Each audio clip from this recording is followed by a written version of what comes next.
জন্ম নিয়ন্ত্রণ করা ইসলামে জায়েজ আছে কিনা, জন্ম নিয়ন্ত্রণ করা ইসলামে জায়েজ আছে কি নেই, এই প্রশ্নের উত্তর হলো দাঁড়ান আজকের ভিডিওটিতে আমরা কিছু গুরুত্বপূর্ণ প্রশ্ন উত্তর শুনবো, তাও আবার শেখ আহমদুল্লাহ কাছ থেকে। তো সম্পূর্ণ ভিডিওটি না টেনে দেখতে থাকুন। জন্ম নিয়ন্ত্রণ এটা যদি হয় যৌক্তিক এবং গ্রহণযোগ্য শরিয়া গ্রাহ্য কোনো কারণে, তাহলে সেটা জায়েজ আছে। কিন্তু সেটা অস্থায়ী পদ্ধতি হলে তখন জায়েজ হবে। স্থায়ীভাবে জন্ম বিরতিকরণ বা জন্ম নিয়ন্ত্রণ করা এটা কোনো অবস্থাতে ইসলামে জায়েজ নাই। আমি ব্যক্তিগতভাবে এরকম মানুষকে চিনি যে মাত্র 2টা সন্তান ছিল, এরপরে লাইগেশন করে ফেলেছেন, স্থায়ীভাবে জন্ম নিয়ন্ত্রণ করে ফেলেছেন, আর সন্তান হবে না, রাস্তা একেবারে বন্ধ করে ফেলেছেন। এখন আল্লাহর কি ফয়সালা, ওই 2 সন্তানের মধ্যে দেখা গেল যে এক সন্তান মারা গেছে রোড অ্যাক্সিডেন্টে, আরেক সন্তান বেঁচে ছিল, মেয়ে, তাকে বিয়ে দেওয়া হয়েছে, কিন্তু সংসারে অশান্তির একটা পর্যায়ে গিয়ে সেও সুসাইড করে মারা গেছে। এই ভদ্রলোক ভদ্র মহিলা নিঃসন্তান, এখন অগাধ টাকা পয়সা, কোটি কোটি টাকার মালিক, কিন্তু সন্তান আর নাই। ইসলাম কেন কোনো কিছুকে নিষেধ করে সেটা বুঝতে আমাদের হয়তো 200, 500, 1000 বছরও লাগতে পারে, কিন্তু ইসলাম এমন কিছু বলে নাই যেটার মধ্যে আমাদের কল্যাণ নাই। এমন কোন নির্দেশ ইসলাম দেয় নাই যে নির্দেশ পালন করলে আমাদের ক্ষতি হবে। আমাদের কল্যাণেই সকল আদেশ এবং নিষেধ দেওয়া হয়েছে। অতএব স্থায়ীভাবে জন্ম নিয়ন্ত্রণ করা ইসলামে কখনো জায়েজ। হ্যাঁ, অস্থায়ী জন্ম নিয়ন্ত্রণ করা জায়েজ হতে পারে। সেটা কখন?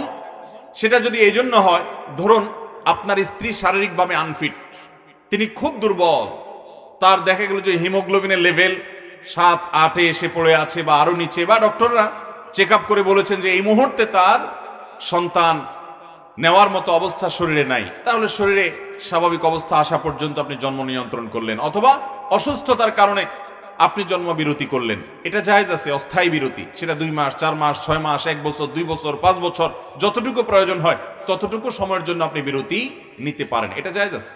কিন্তু আপনি যদি জন্ম বিরতি বা জন্ম নিয়ন্ত্রণ করেন এই উদ্দেশ্যে যে সন্তান হলে কি খাওয়াবো, এরকম অনেকে নিয়ত করে কি করে না, অনেকের মন মানসিকতা এরকম আছে না নাই, যে সন্তান হলে আমি কি খাওয়াবো। অনেকে বলে এখন বেতন কম, একটা ছেলে আছে, আরেকটা হলে আমার টাকার টানাটানি হবে। মনে রাখবেন আল্লাহ তাআলা কোরআনে কারিমে বলেছেন, ওমা মিন দাব্বাতিন ফিল আরদি ইল্লা আলাল্লাহি রিজকুহা, এই পৃথিবীতে এমন কোন প্রাণী নাই যেই প্রাণীর রিজিকের দায়িত্ব আল্লাহ তাআলা নেন নাই। তাহলে মানুষের রিজিকের দায়িত্ব আল্লাহ তাআলা নিয়েছেন না নেন নাই? নিয়েছেন না নেন নাই? ভাইরা আমার, আল্লাহ রাব্বুল আলামিন রিজিকের মালিক, বিধায় রিজিক কি খাবে এই চিন্তা করার মতো বোকামি আরেকটা হতে পারে। এই যে এখন বিভিন্ন টেকনোলজি বের হয়েছে, হাইব্রিড ধান হয়, হাইব্রিড বিভিন্ন ফসল হয়, কিয়ামতের আগে মানুষের সংখ্যা যত বাড়বে তাদের রিজিকের জন্য আল্লাহ রাব্বুল আলামিন নানান পদ্ধতি মানুষের মাথায় দিবেন। অর্থাৎ মানুষের রিজিকের জিম্মাদারি আল্লাহ তাআলা নিয়েছেন। আল্লাহ যদি কাউকে রিজিক খাওয়াতে না চান, আল্লাহ যদি কারোর কপালে রিজিক না রাখেন, তাহলে বাসাবর্তী খাওয়া থাকা সত্ত্বেও সে না খেয়ে মারা যেতে পারে। ঠিক না ভাই? ঠিক ভাইরা আমার, সেজন্য ইমানদার কখনো রিজিকের ভয়ে জন্ম নিয়ন্ত্রণ করতে পারে। আল্লাহ বলেছেন, লা তাকতুলু আওলাদাকুম খাশিয়াতা ইমলাক, সন্তানকে কি খাওয়াবা এই চিন্তা থেকে তোমরা সন্তান হত্যা করবে না। ভ্রূণ হত্যা আমাদের সমাজে ভয়াবহ একটা অপরাধ। ঘরে ঘরে দেখবেন ভ্রূণ হত্যা হয়। সন্তান মাতৃগর্ভে চলে আসছে, এখন কি করবে? ঔষধ দিয়ে, মেডিসিন দিয়ে সেটাকে ক্লিয়ার করা হচ্ছে, পরিষ্কার করা হচ্ছে, হত্যা করা হচ্ছে, এমনকি হার্টবিট চলে এসেছে।